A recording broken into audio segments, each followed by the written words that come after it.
Live in high definition from your 24-hour news source. You're watching the KCRG TV9 Morning News. The Centers for Disease Control says heart disease is the #1 cause of death for both men and women in the U.S. Medical experts say it's responsible for 1 in every 4 deaths each year. That's why doctors emphasize the importance of staying on top of your heart health. TV9's Heather Hubbs joins us live this morning on the Heartbeat Bus.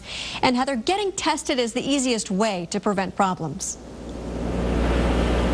That's right, and the Heart Bus will be in Cedar Rapids today. You can get 6 screenings done in less than an hour. And joining us to talk more about heart disease this morning is Dr. Cam Campbell, Mercy Cardiology. You guys are one of the first accredited centers for women's heart disease. Why do women in particular need to be so concerned about heart disease? Like men, it's the #1 killer in women, just as it is in men. And what are some of the symptoms that women need to watch out for?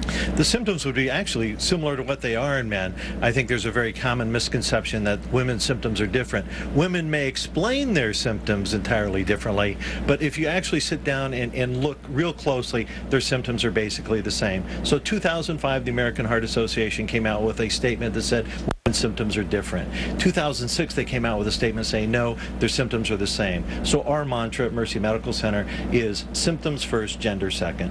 And why is prevention so important? Prevention is key because the only cure for coronary disease is prevention. Everything else is a treatment. So be it medication, be it balloons or stents, or be it bypass surgery, all of those are simply treatments and not a cure for the problem. You mentioned a lot of women also have other health factors when they come in with heart disease. What are some of those issues? Yeah, one of the key things in women is when they present usually with a heart attack, they have other associated symptoms. They tend to have more diabetes, they tend to have higher blood pressures, it tends to be associated with congestive heart failure. So when they present with a heart attack, it tends to be a more complicated heart attack. So consequently, if we can prevent that from occurring, then they'll do better in the long run. All right, prevention is key. Thank you so much for joining us this morning, Dr. Campbell. And you can find the Heart Bus at the old Kmart Plaza from 8 to 5 today. No appointment needed. You can walk right on. To find out where they will be in the coming weeks, you can just head to the Newslink section of KCRG.com. Back to you in the studio. Easy enough. Thanks a lot, Heather. 13 churches in West